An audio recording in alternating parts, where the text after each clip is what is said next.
Good morning everybody. Slightly different circumstances you find us in here today. You are on a live safari, sort of.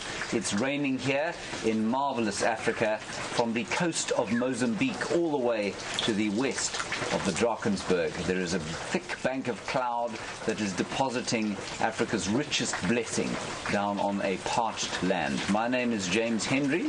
To my right is Stefan Winterboer. Good morning. And we are here to sort of just have a brief chat about life in the wild. And please send through any questions you might have. Hashtag Safari Live, questions at WildEarth.tv. We're going to talk about a few things we saw yesterday. And the reason that we are not out on drive, as we would normally be, or on walk in Steph's case, is that it is raining. Very pleasantly raining. It has been raining since about 2 o'clock yesterday evening. And we think this is a decent shower. We've probably had about, 20 millimeters? I would say. Easy.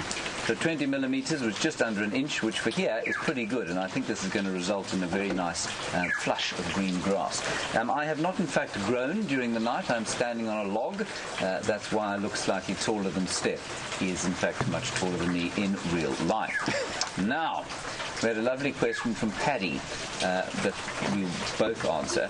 He wanted to know, before we sort of get you into some of the clips that we've got, if we could bring one animal back from extinction, what animal would that be?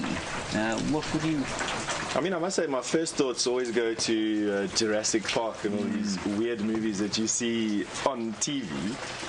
And I'd probably say I'd love to see a Tyrannosaurus Rex or a Brontosaurus or one of those whale things with the flippers that stick out in all 4 directions. I think that'd be quite nice. Yeah. Astonishing to see something that enormous. I mean, what did the Brontosaurus weigh?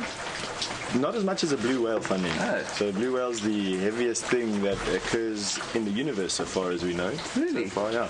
And it is a lot of tons, 60, 70, maybe even more than that. And a blue whale? 260 tons. 260 tons, and an elephant is roughly 6 tons, so quite a lot larger than an elephant. Yeah. I think I would like to see, I was just reading yesterday about, our human expansion out of Africa. And we caused, as human beings, apart from the extinction of every other hominid species in the world, we also caused the extinction of a huge number of marsupials in Australia. All the saber-toothed cats, they reckon that we probably took care of. And, of course, the woolly mammoth. And so I was thinking somewhere along the lines of a saber-toothed tiger or perhaps a woolly mammoth would be 2 of the animals I'd quite like to see. Nice one, Paddy. So, we'll take you into our first clip. Yesterday, we saw some fairly unusual behavior from some impala. Brent was on drive, and Steph's going to talk us through it. He's got some theories as for why it was happening. And it was 2 impala rutting, basically, well outside of the rutting season. Of course, the lambs are about to be born, hopefully at the end of next month. So take a look at this, and we'll discuss it when we get back. Oh, there we go. You can hear that. Where you guys going?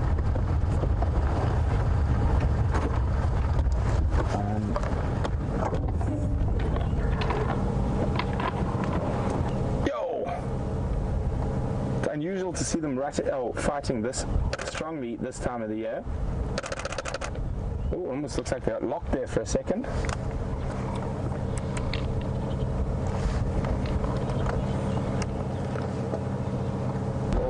And we have a winner. And he's certainly pushing home his advantage. They might come back across here. Wow, look at them go. So wasn't that clip quite interesting, James? I mean, these 2 male impala were busy going at it, but really going at it. They weren't playing. It was a proper fight. And I must say that having a look at that and realizing that the rut was actually in May and it wasn't now gets the thinking, why would impala be fighting first? They don't have pub fights, they don't fight over territory this time of the year. It's not over a resource. The grass is actually looking quite good at the moment. I can only imagine that it comes from the fact that the females are all having a spike in the estrogen levels just before they go and have their lambs. Their lambs are needing certain things, and I think estrogen is unlocking those last little growth spurts inside of them before they drop their lambs, and the males are reacting to this. The weird thing is that you don't see it with every impala male. You only see it with a couple, but it's intense and it's quite hardcore. And what we were seeing over there was a prolonged, aggressive engagement that resulted in the one turning around and running away, with the other one following it, furiously. And roaring? No roaring, from what I can remember, but definitely engaging, a lot of dust, disengaging, posturing, engaging again, lots of dust, and then fully grown. Fully grown now, exactly. I can only imagine it's these, for lack of a better word, prime males, the fully mature males, reacting to the slight estrus increase in the females. And this time of the year, the males and the females are actually starting to reform these amalgamated groups again, these groups where males and females are all together. Okay. And they're starting to bunch around, A, good feeding areas, and B, it's just good to have more eyes and ears around when the babies finally do come around. So the other thing that many of you those of you who've been on safari with perhaps less than salubrious guides, I don't think you can be a salubrious guide, never mind, but less less well-informed guides may have been told at some stage that an impala is able to prolong pregnancy, so to put off lambing until conditions are favourable. Now, this of course makes no biological sense at all, because it would imply that the impala is able to stop the fetus developing, which is pretty incredible, and certainly doesn't seem to be possible as far as I'm concerned. You've got quite an interesting theory.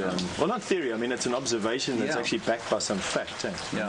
So we don't think that that's possible, and we think it comes from the fact that sometimes in February there will be little lambs knocking about the place, and the question is how could that happen if the females are all mating in May?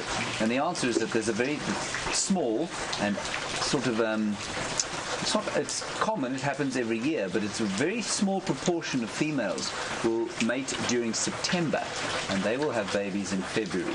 And I've seen it's the easiest time to see impala mate, because they do it during the day as opposed to in May, which is during the night time. So we think that's what gave rise to this thought that impala are able to hold the fetus in the uterus until sort of 3 or 4 months after they're supposed to give birth. That doesn't make any biological sense. Whoops, I fell off my log. Okay. A question from D about elephants and their brains, and how much does an elephant brain weigh? I don't know, D. I actually do have that fact somewhere. I'm just trying to recall it in my dusty memory banks here, D. I do know that it's the size. It's roughly this size, which is on the soccer ball, maybe as big as a soccer ball, just a little bit bigger than a soccer ball. I'm wanting to see. I've seen two people pick it up. Let's call it 10 kilograms, 10, 12 kilograms. I wouldn't say it's anything more than that. Yeah. Nothing. 10 kilos of brain. That's almost as big as Steph's brain. Not quite. Much bigger than mine, definitely. Then a question from Vancouver, where I believe that the weather is probably quite similar to this most of the year, so I've heard. Debbie, you want to know about rhino, and it's an interesting query. Rhino are blind, almost. Well, sort of. I'll tell you a few stories. I don't think they're quite as blind as we think they are. And I'm sure you probably agree. You want to know why their eyesight is poor, and what other senses have they got to survive, and what would be this is the interesting part of your question, what would be the evolutionary reason for having an animal that lives in the bush that doesn't have great eyesight? Because it seems to be one of the only things out there that has bad eyesight. Steph?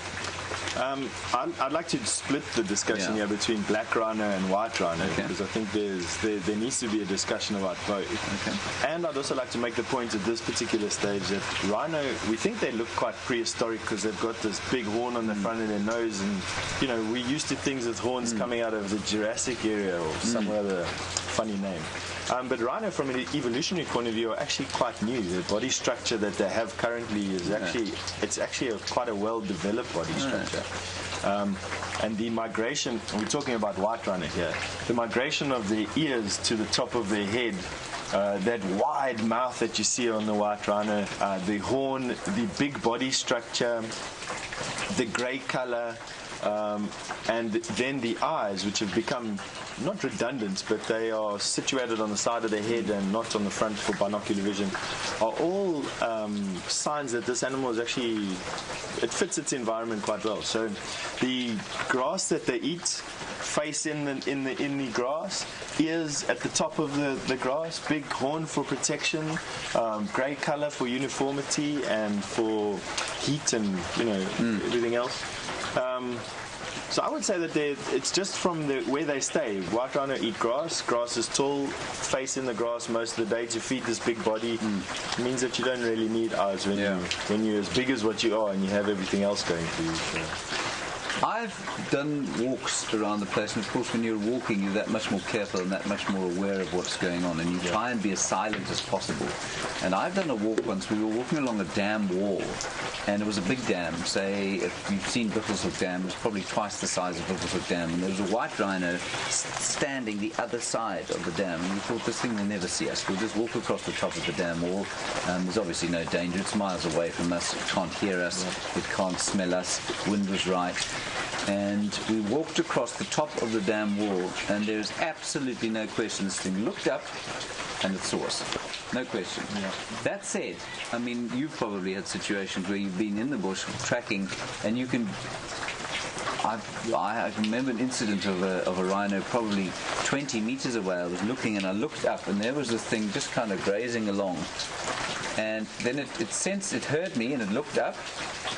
Now, did it see me? It didn't feel like it saw me, because I walked very silently off to the right, and its head didn't follow me at all. So whether it was, it was kind of looking around, whether it couldn't see me or whether it just didn't care that I was there, I don't know. Similar thing, you can quite often get right up to sleeping rhino. You can quite often, if the wind is right at least, stand next to them. They'd almost walk past you while they're coming past. But, a very famous field guide at the moment, a gentleman called Adrian Lowe, also reckons that white rhino are the same as us. They're a little bit more dangerous than what we give them credit for, because everyone discounts the danger of a rhino.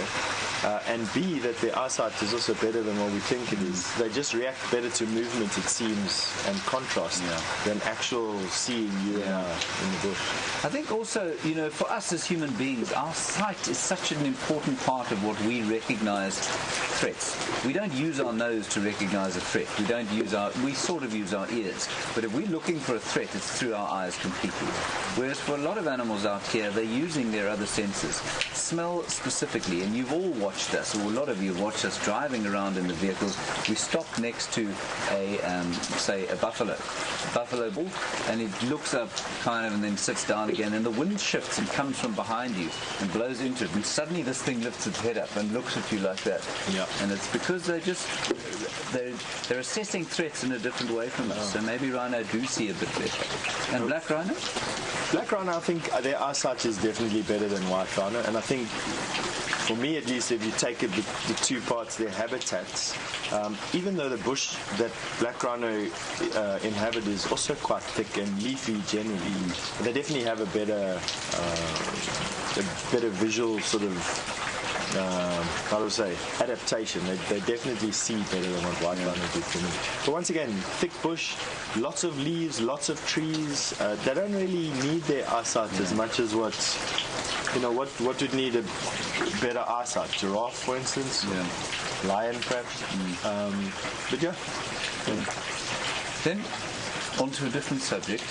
Edward was asking about vultures. And Edward, you want to know the decline in vultures. Is there any noticeable ecological effect in an area like this to the sort of declining numbers of vultures? That's an interesting one. When I arrived here at Djuma, it was after it was a 4 or 5 year hiatus from a proper wildlife area like this. I've been around kind of community wildlife areas, but into the Kruger Park, it's been a hiatus of 5 years. And I have to say that I think that there are fewer vultures than there were when I started in 2000 up at Ngala. I mean, you wouldn't, if something died, anything died, there would be an immediate dissension of hundreds of birds would come flying out of the sky, plumes of them, and now it's just, I read an notice the same thing? I noticed an interesting article yesterday. Was it yesterday? It might have been Saturday or Sunday in the Hoedspruit Herald or whatever you call it, the local newspaper at least anyway.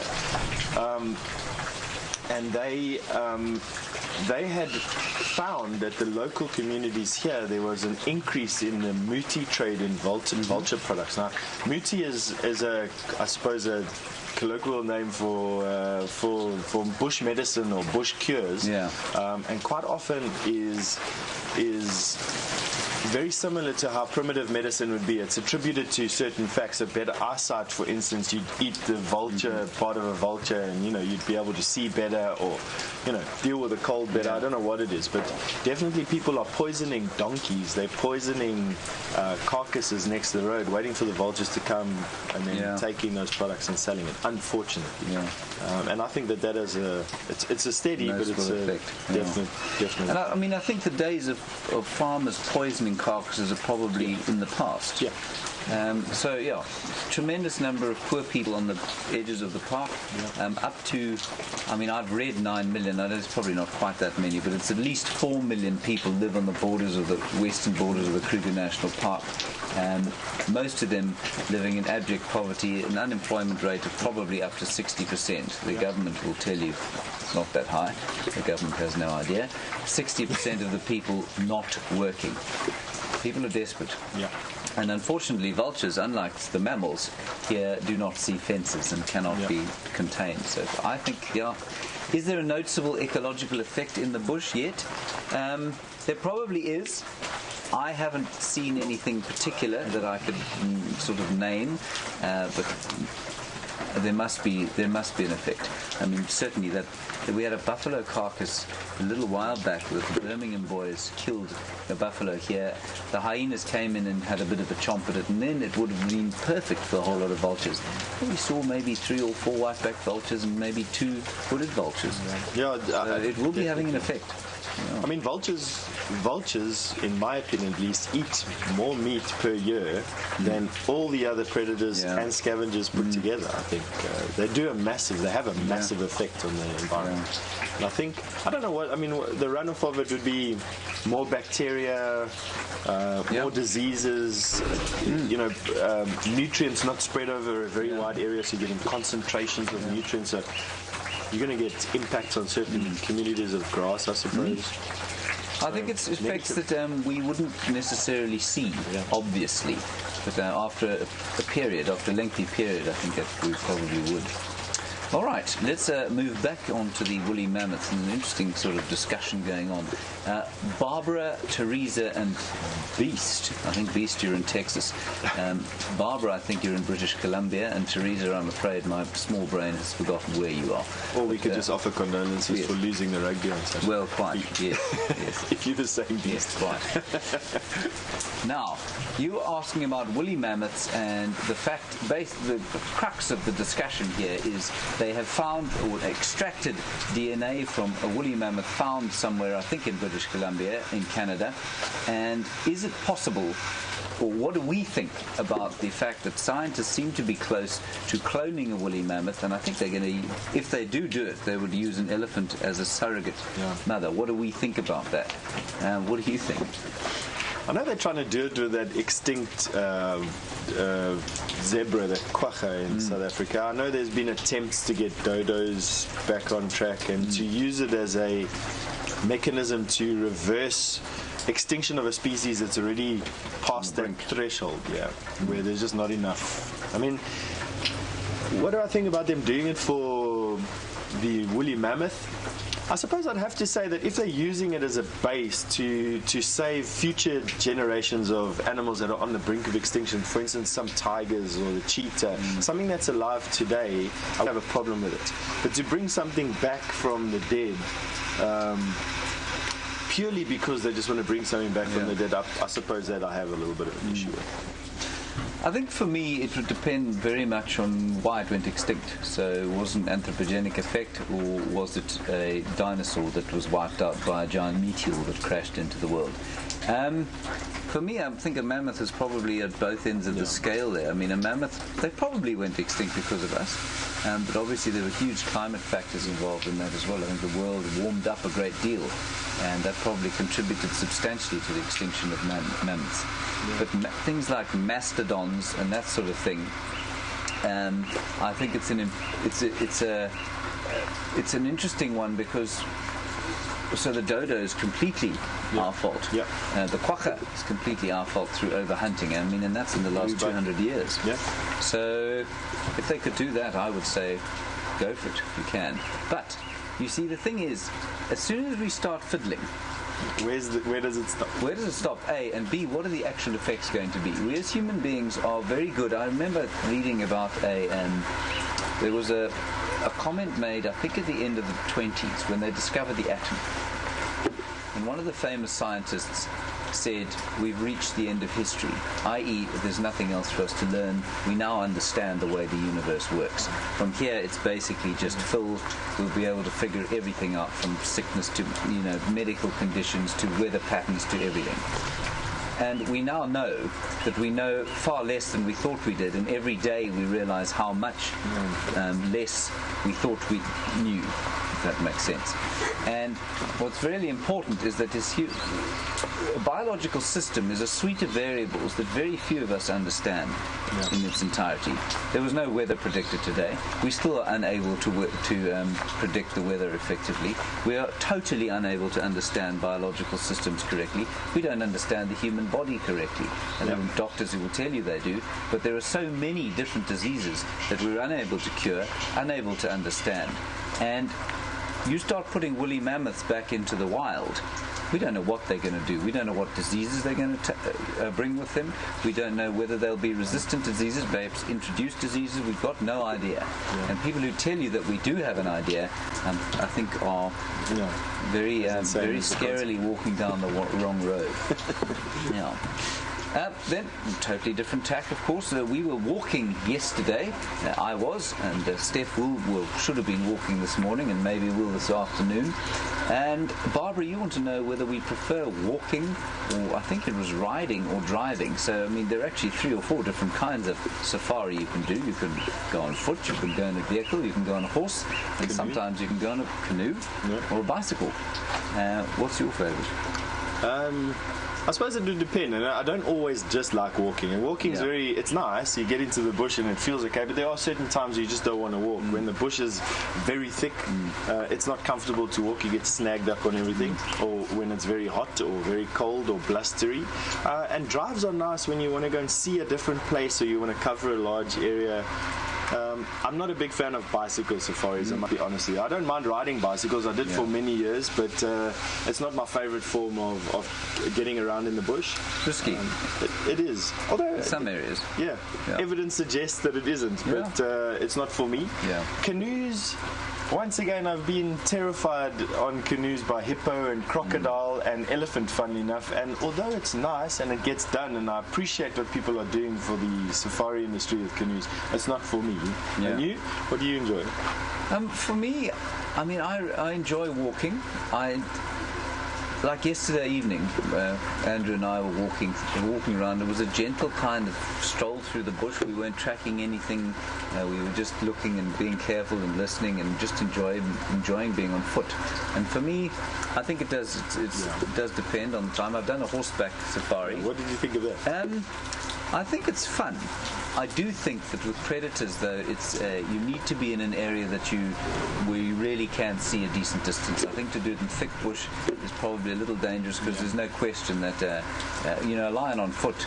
If you see a lion, I would rather see a lion on foot than I would on horseback. Yeah.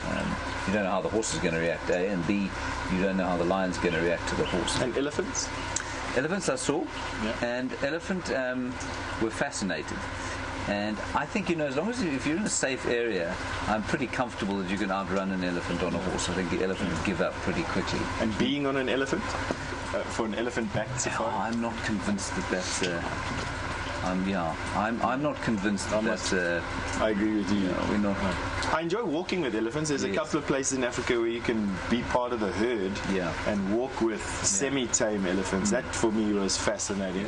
But being on the back of an elephant, I believe in karma here, and I don't want anything to be able to return the favor one day. So riding an elephant or eating a crocodile for me are no-go zones. I think with elephants it's interesting because they are so I think they're so emotionally in tune that you don't have to necessarily tame an elephant to be able to walk with it. Yeah. It can become used to you without becoming domesticated and tame, which I think is amazing. And you see those incredible pictures, especially in Mana pools, of people sitting on the ground underneath trees and the elephants feeding. All around them, completely wild elephants. No, I haven't, and I'm really desperate to go up there and be. And does it only happen there is a question that I have. I mean, you see these pictures, just like James suggests, these enormous trees with people sitting with their backs against the trees, and these elephant bulls feeding around them, predominantly bulls. Yeah. But I've always been a bit nervous to try it here in the Kruger. Even though bulls do relax around you after some time. Mama Z. Not Mama Z, someone else. I've never seen her before in my life. I was very confused. There's a child on her back. It's just how it goes out here, you know. Right. Okay. So that's walking Boris.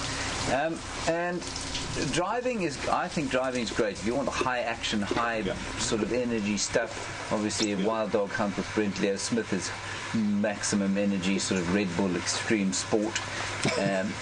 And then you get totally down to the walking side of things. So yesterday, Andrew and I were walking along. We were walking quite quickly because it was getting dark, and we were heading towards the vehicle, and Andrew said, "Oh, stop." And there he spotted what we're going to show you now. It's a snake. It looks like an earthworm, but isn't. And I suspect the fact that it is, sorry, I'm talking rubbish. Here's the front end here. Now what it's got here, if you look carefully, is that it's got a kind of digging mechanism. It will try and get into the sand to get away from us. And I suspect what you'll also see is that it looks almost like it's got a head at each end, and that's probably for defense, probably to try and detract or confuse predators as to where it's looking and what it's doing. Look at that. There you go. No. Now I am going to pick it up because I don't want to leave it on the road here. If somebody comes past here during the course of the night, they will definitely run it over. So while we're picking it up, you can have a look at it. Isn't that amazing? Look at that unbelievable little animal, little blind snake. Okay, let's put him over here. I'm not going to put him on a tree. Oh, he's actually hanging there now, very nicely. So we'll let him climb off if he wants to.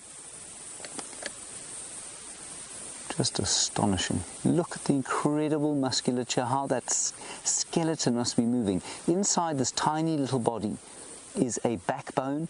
There are a whole lot of ribs, thousands, well not thousands, but probably hundreds of ribs all the way along. And I can actually see his little face there. I think he is probably a little bit stressed now. So let's put him there. Now you can't keep my stick. Give it back. All right, I'll give it to you. There you are, you can have it. Like my stick he did. Isn't that beautiful? Right, so that was a little snake. Now, since recently identified as Peters, we think thread snakes or distance thread snake.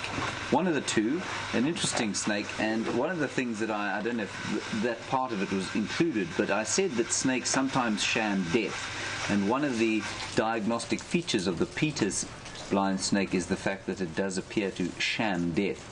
Now, shamming death means that it pretends to be dead in order to try and avoid predation. So something like a rinkhouse, which is a sort of a spitting cobra, will do that. And it's an interesting way to try and avoid predation. Shamming death. I'm trying to recall what the terminology for it is in my mind, and I want to say thanatosis. Is that what it's called? Yeah. So there we go. Thanks, Andrew. Thank you, Andrew. Andrew's field guarding career coming out there. Well done, Andrew. But they got quite an interesting. It's quite an interesting little snake. It's something that we didn't realize at all, and not me certainly not this morning. About its biology, what food it eats, and apparently they follow the scent trails of ants and termites back to the nest, and then they either swallow the prey whole, but if it's a big termite, for example, what they'll do is just grab the abdomen and suck out the innards, and then spit the thorax and head into the ether. I'm glad I don't have to eat like that. And apparently a really primitive kind of snake. Yeah. They've got one eye, and it's on the bottom of the head. Eye. Yeah, it doesn't work. It's totally useless. One lung, and a... What else do they say? Oh, there's some West African species that have got vestigial legs. Now, vestigial means a kind of a remnant leg that is not used anymore. So you can see where it used to have a limb, and has a kind of little sticky outy limb. And so they're very primitive. It's a kind of nice way to see the development from lizards to snakes. So very fascinating thing that. The Peters or distance thread snake. Yeah. Right, let us move on. Brenda, you were worried about disease out here, and you were asking about rabies, and can elephants get rabies, and if so, how and what happens to them? We don't know about elephants specifically, but Steph reckons that all mammals can get rabies. Based on an article, we're having I wouldn't say an epidemic, but there's definitely an increase in rabies this year. Every year seems to have its own sort of thing that comes about in the dry season. It's been rabies this year. And I've read a lot of articles that have been coming through where I stay. They send out articles as, I suppose, warnings of some sort. And one of them stated that all mammals can get rabies. So I would say, based on that, which is written by quite a prominent vet, Tim Parker, in the area, I would say yes. But I've never seen an elephant with rabies, and up until literally this year, I've never heard of it. But apparently all mammals can get rabies.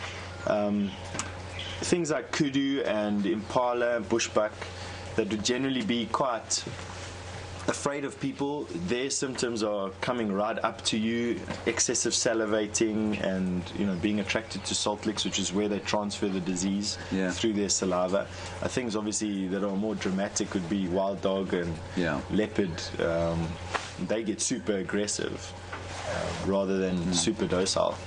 But it's something that we do take quite seriously out here. I know every year it comes about. It has these cycles, but I want to say every couple of years, 5 years or so, we have a... Well, the last one I know of was probably 6 years ago in this area. And it's born of the fact, I think, largely that, again, the communities of people on the borders of the park here with no veterinary facilities at all. Often their dogs are very important parts of the family, and often used as hunting dogs. And they don't see a vet ever, so they never get inoculated against any kind of disease. And so when rabies comes through, it really does take off, and it's a real danger. And I don't know if you know what happens if a human being gets rabies, but it's really probably one of the most awful ways to go. There's been one recorded case of a human being surviving rabies, and that was somewhere in Middle America. I think it was Chicago or somewhere up there.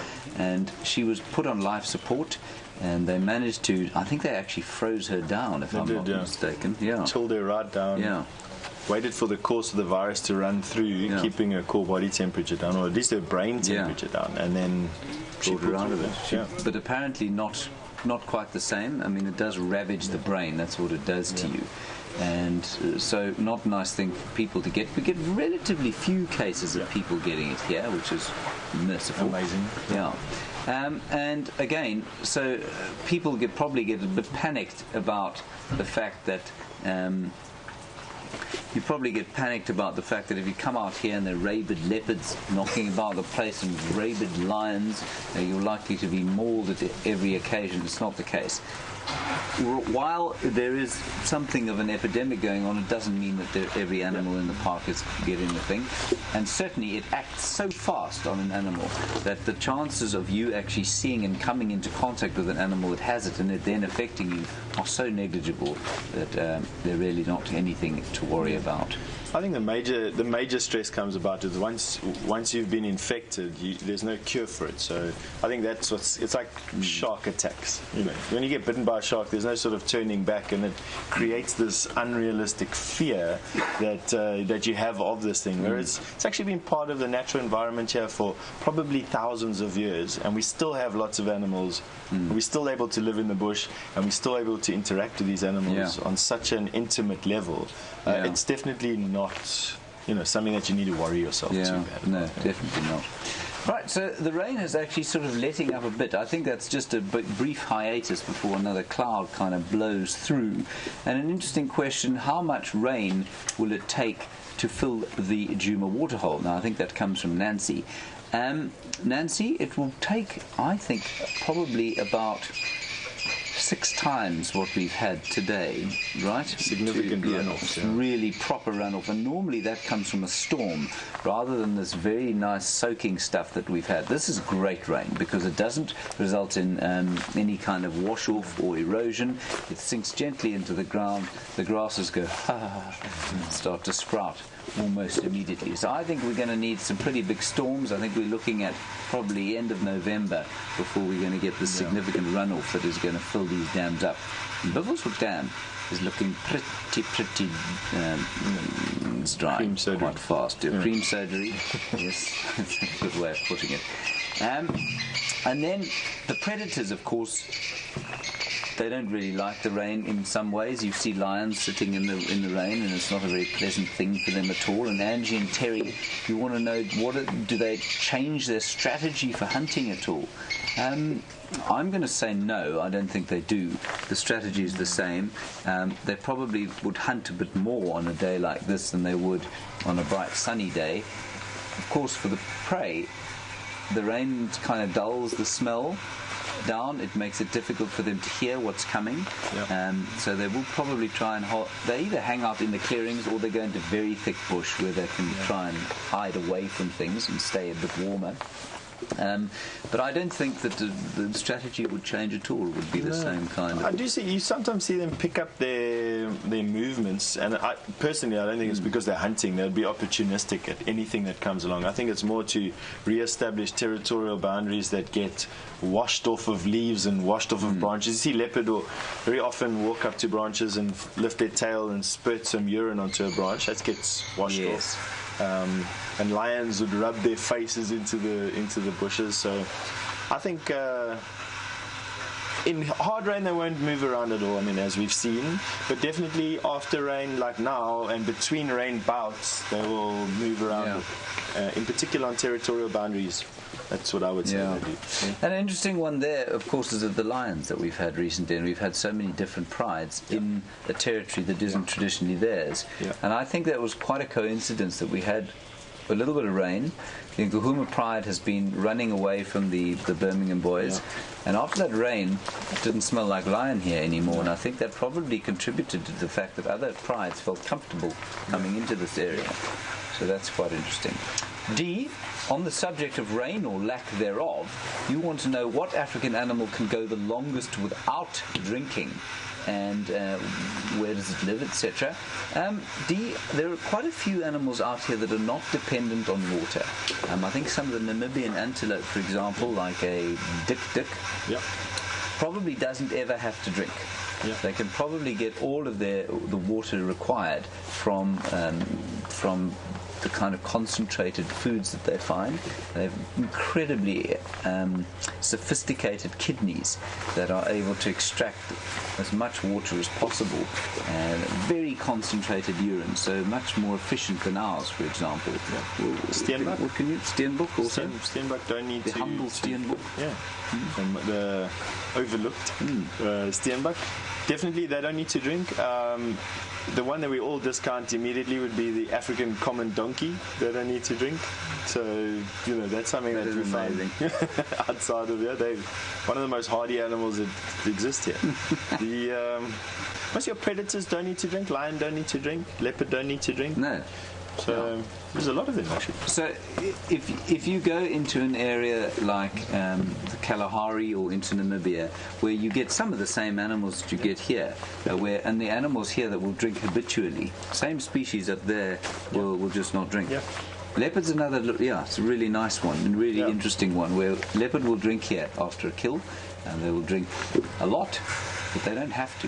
They will get lots of water. Remember, I mean, their prey species are 70% water, and their bodies are designed to extract that. Interestingly, the animal that is most well adapted to the heat of Africa and moving in the heat of the day, if they have sufficient water, is us. We are far more. There is no animal in the world that is adapted to moving the distances that we are in heat. So we don't do it very fast. But if you were to run a marathon, we're the only animal in the world that is able to run those sorts of distances in the kind of conditions that we're able to. So the wildebeest migrate. But they do it. They don't move sort of 80 kilometers in a day. They wouldn't be able to do that, and they certainly can't do it without water and without quite a lot of fuel. We have an amazing ability to get rid of heat, but we do definitely need to drink. There's no human being that can get away with not having something to drink. Don't we hold the record for being the most adaptable species? We can free dive to 170 meters or whatever it is, so we can withstand 17 times atmospheric pressure on our body. Not a lot of animals can do that. Run, like you say, we're the world's longest distance over a set period of time. What else? We obviously have the biggest brains, most adaptable. We live in cold and extreme heat. We're cold and extreme heat, so temperature variations. There's nothing else that really does it. Maggie in Western Australia, welcome. I think you're probably on tomorrow already. I hope tomorrow is going well for you. We hope it goes well for us as well. You want to know about melanism and king cheetah, and do they occur naturally in the area, and where would you maybe be able to find them? As far as I know, king cheetah are naturally occurring. A king cheetah, for those of you who don't know, looks like a normal cheetah, except it's got longitudinal stripes down the back. It's almost like the spots. I'll take some time while James is explaining. Kind of the spots have joined up down the back, and it's a magnificent looking animal. And it's a form of melanism, and melanism, for those of you who don't know, is a way of... not a way. Melanism is an increased amount of melanin, which makes for black coloration. So you get melanistic leopard, which would be what many people call a panther. It's a black leopard. You get melanistic jaguars. Not common. It's very uncommon. In the birds, it's probably a bit more common. And there is a king cheetah there. Andrew, I don't know if you can get in on that. Is that a... Yep. Yeah, very good. And so you can see there, it absolutely looks like a cheetah, but you can see that the spots are very much joined up, especially in the back and around the sides. So that's a king cheetah.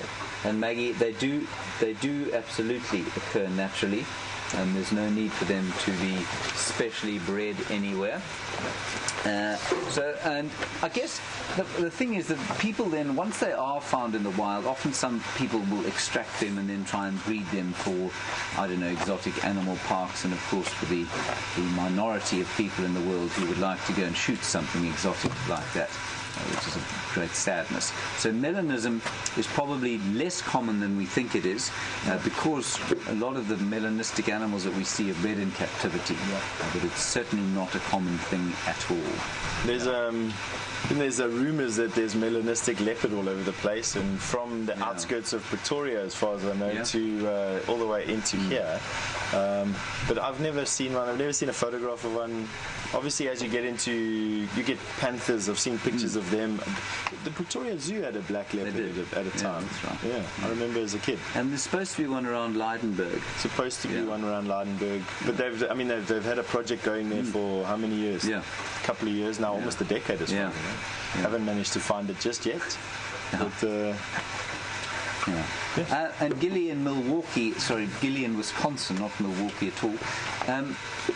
have we seen melanistic animals? I have seen a melanistic goshawk. That's the main melanistic animal I've seen. So a bird, melanistic bird. And I mean, melanism in birds I think is more common than it is in mammals. Have you seen a melanistic mammal at all? I've seen a melanistic laughing dove, so another bird. And then I saw a photograph out of the South Luangwa National Park of a melanistic genet the other day. Yeah? That's I haven't seen one. Mammal, nothing. And would you say that something like a pigeon, you know, the common feral pigeon, you know the different colorations, that's melanism and it's leucism, and you get the rufism, I think it's called. So if you ever want to know about these different things, go outside, find a whole lot of pigeons. You'll find them in a park anywhere you like, and those different color variations, you'll find very black ones, you'll find almost plain white ones, and you'll find red ones. And that's exactly what this is. It's melanism, it's leucism, which is the kind of opposite end of melanism, and then you'll get the rufism as well, which is the kind of reddish color. Right. We are going to move on to probably our final question now, and it's I forget entirely who it comes from. It's to both of us about. It's from Deb. Thank you, Deb. And you want to know what it is that we both. What is it that we both want to see?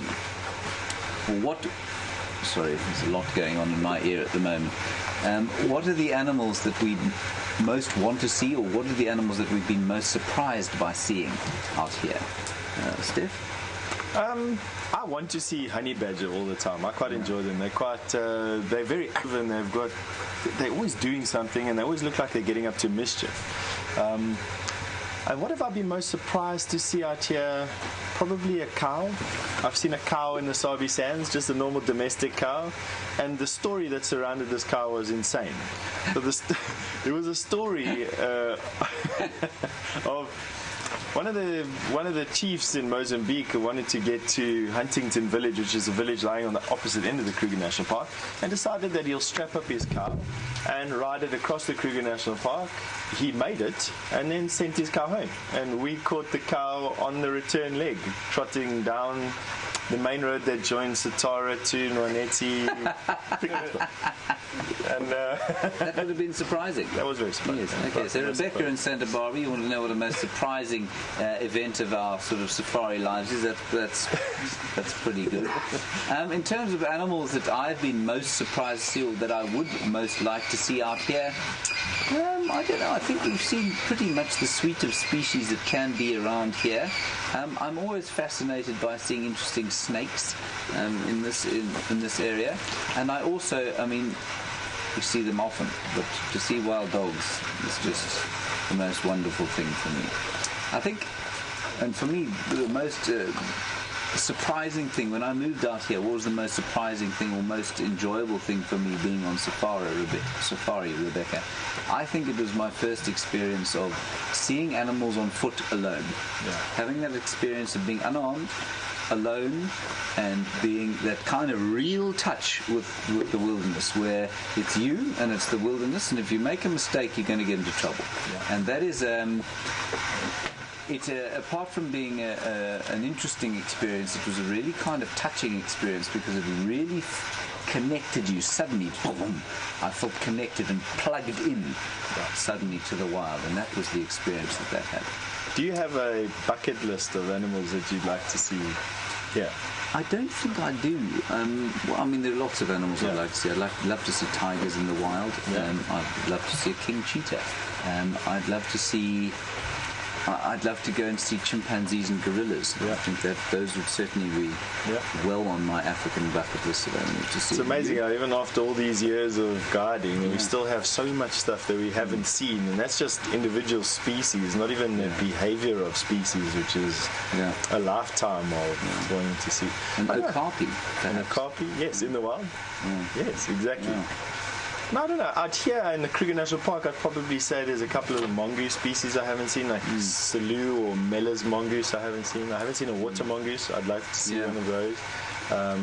James quite right. A couple of snakes, a few birds I haven't had the pleasure of seeing. on the water mongoose, we're going to wrap the show up now, of course. In fact, the mist is now blowing into the garage where we're standing. I'm going to tell you a small story about the water mongoose. And I wonder if you haven't heard this before. And I've heard it from Shangaan people, I've heard it from Xhosa people who've never been in contact with each other. The water mongoose, I think down in the Eastern Cape, is known as Umvusi. And Umvusi is known as a chicken killer. And apparently the way that Umvusi catches chickens is to go into the chicken coop at night. And it's a bit of a grim story, this, but I'm going to tell it to you anyway. And what it does is it inverts its bottom so that it looks like a tomato, sort of sends it, has some kind of a fold of skin inside the bottom, sends it out of the bottom, and it looks like a tomato, and it then faces towards the chickens. The chickens then become really excited by the fact of a midnight snack of tomato, and as they attach themselves or try to peck the tomato, so Umvusi reinverts his bottom and sucks the chicken's head into his bottom and then runs off out of the chicken coop. I have heard this story many times from people who've never seen each other before. It's always my uncle saw it. It's never I've actually seen it. It's always my uncle seen it. But how that story about the water mongoose, which I don't believe to be true, just in case you thought I did, how that has spread throughout southern Africa, I can't imagine. Have you ever heard that before? Oh, yeah, it's wonderful. Tsokoloshi, yes, but yeah, not that. Stay away from water. Right, on that rather sort of, disturbing note, we're going to leave you. We will hopefully be on drive this afternoon at 4 o'clock, one of us on foot, or both of us in cars. It depends on what we can fix and what we can't.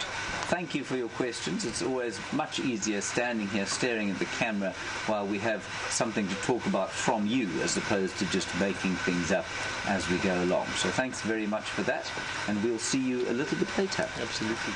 Bye-bye.